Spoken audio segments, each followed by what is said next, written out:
Real quick before we get started with this video, I just wanted to say a little bit about the art. The prompt that I received was actually from Darkest Raven's Designs, and I will put her link to her channel in the description below. She said, I'll need to look it up real quick just so I can get the exact words that she wrote. Use your watercolours and your colour pencils to make this a mouse on a pumpkin in a graveyard talking to the moon. I, as you can see, started with watercolour but ended up doing this in ink, and I probably will finish this at some point, but I just wanted to get this video out and make it Inktobery, so here it is. And yeah, go and check out Darkest Raven Designs on YouTube. She has 114 subscribers. I want to see her get more. And let's get on with the rest of the video, shall we? Hello, welcome to the channel. I'm Amanda and we are here with a video about Inktober. So it is October and a lot of us artists are excited to get started on our Inktober art. Some of us though may be feeling a little bit differently.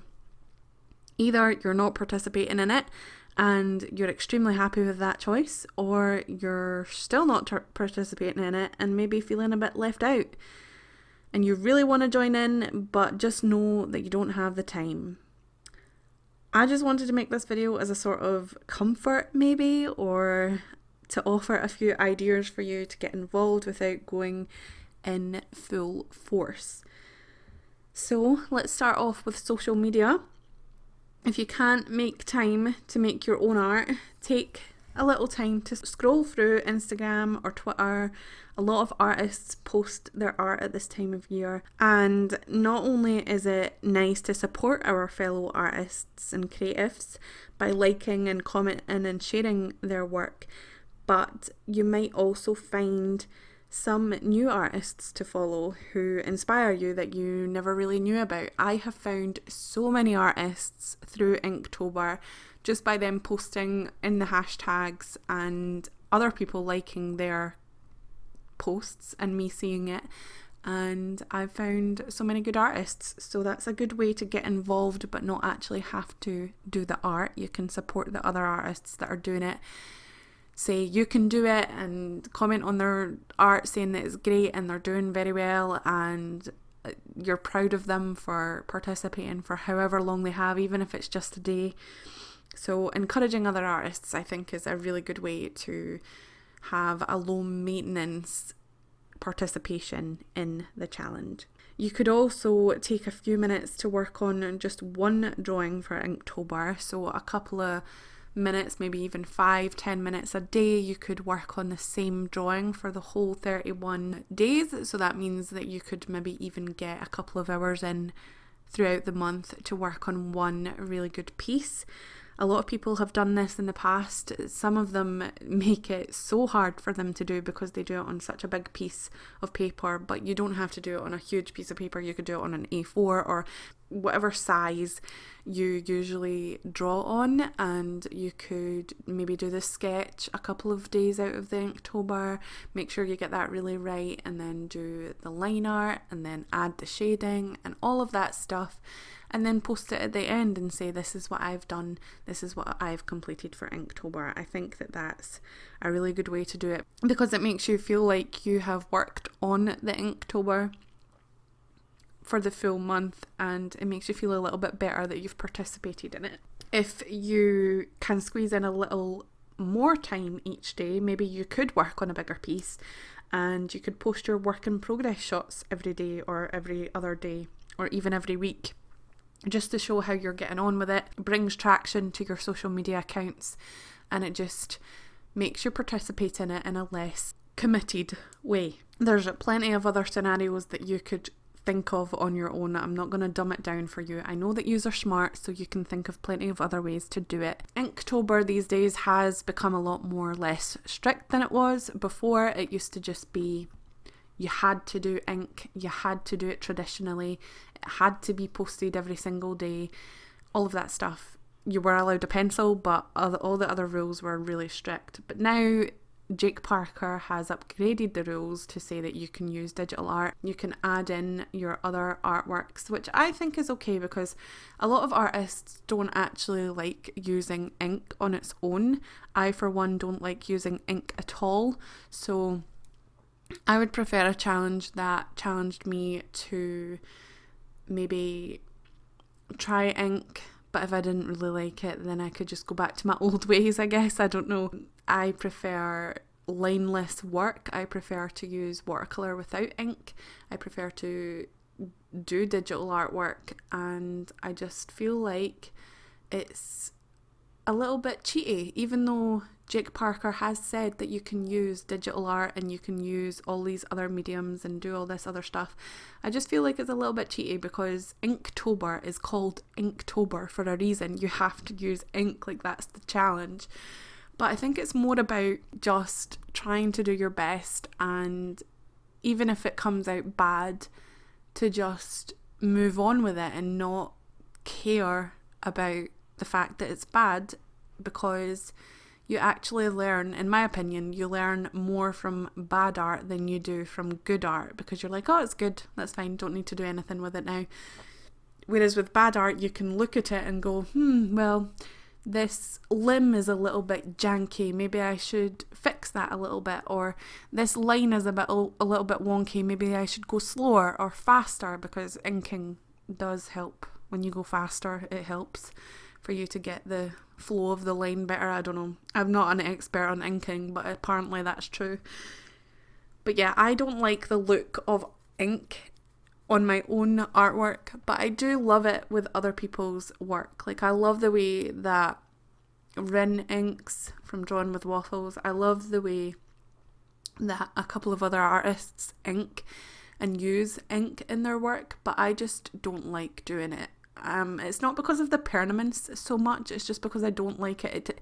I think it makes my art too stiff, and maybe that's my fault and I need to learn how to use it a little bit more loosely, but I don't like it. So that's it. End of story. I actually had planned to complete all 31 drawings in the challenge and do Inktober this year. I have attempted it in the past. I don't think I've ever completed 31 Inktober drawings, but a few things came up during my September, which was the planning process for me. I was going to sketch all 31 drawings in September and have them ready to go in October so that I could just ink them and post them. But my kid got sick. I was launching an Etsy store. I was launching a Patreon. I was doing a lot of things that just got in the way of me planning the drawings. And also when I was actually planning the drawings, because I did do a few sketches, I just wasn't liking the art that I was doing. I was just like, I'm just doing this because it's easy for inking. I'm not doing it because I'm passionate about it or I like it. So yeah, I started to feel a little bit overwhelmed. So I decided not to participate fully in Inktober. And that's okay as well. I still feel a little bit out of sorts because I feel like I should be taking part, because I'm an artist on YouTube and on social media, and every single artist is doing it. But that's okay. Just because every artist is doing it doesn't mean that you have to do it as well. I'm getting sick. Can you tell?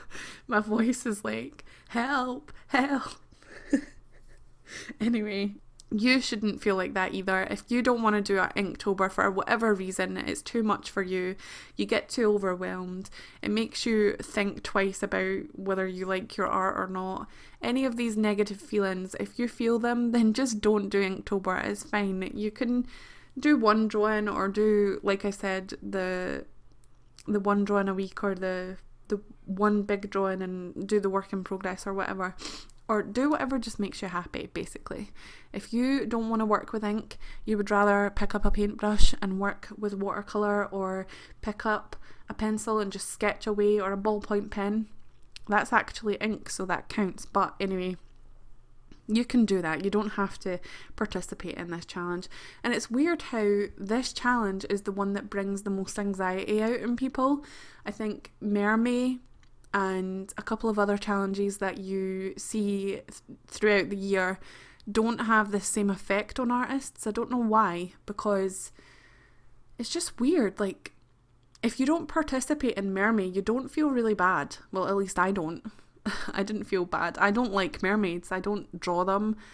They're not something that I would particularly want to draw all month, so I just don't do it, and that's fine. Whereas Inktober feels a little bit different. I think it's probably because it's a little bit more popular and a lot more artists participate in it. But to be honest, this year, May was just completely full. My Instagram was completely full of mermaids, but I still didn't feel bad about it. I don't know what it is. If anybody knows what it is, why we feel so bad about not doing Inktober, then please tell me in the comments below, because I have no idea. But yeah, just because it seems like every other artist you follow is doing it doesn't mean you have to do it. It's okay to do it your own way, however many drawings you want, and post as much as you want. You can do whatever you want. Just be happy. Just make art that you enjoy, and don't worry about anybody else. I was really excited about it. I was going to do it, but right now I just don't feel like it's 100% the thing that I want to do. I do want to pick up a project that I work on in October, and that's basically just prepping for December, because I opened an Etsy shop recently. If you don't know, you can go and check that out as well. I'll leave a link at the end of this video as well as in the description. But I need to start planning for Christmas things, so that's what I'm going to do this month, and maybe next year I will start planning in August, and that will be better. I need to plan a couple of months ahead for me to be able to do things, because it just doesn't work, especially being a mum. I'm not saying that you can't do things if you're a mum. I wholeheartedly believe that if you are a mother, you can work on things and you can get things done. You can be your own boss, you can build a business, you can go to work, you can do whatever you want if you're a mum. But it is a little bit harder. You do have to counter in the days where they have holidays from school, or they're sick and they're off school, like my kid has been, and you do have to factor in the point that you have to stop and make dinner. When I was younger and I didn't have a family, I would just sit and draw for hours and hours and hours, and then my mother would make dinner, then I would go down, scoff it up for 10 minutes, and then that would be it. Then I would go back and draw.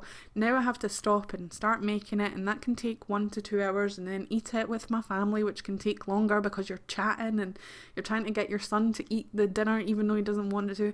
Why has this become a tangent about my son eating dinner? I don't know, but my point is, life gets in the way of things that you want to do sometimes, and you've got to plan around that and do the things that you feel like you can do and fit it into your schedule. You can't draw and fit other things into your drawing schedule. You have to fit drawing into your schedule, if that makes sense. That probably doesn't sound like it made sense to me. Thank you so much for watching this video. Please remember to click on these playlists and keep the journey going with my channel. Comment below, tell me what you thought. Hit the notification bell if you want to get notified of all the videos that I post. Subscribe, follow. Okay, that's too much things to do. Just do whatever you want. Bye.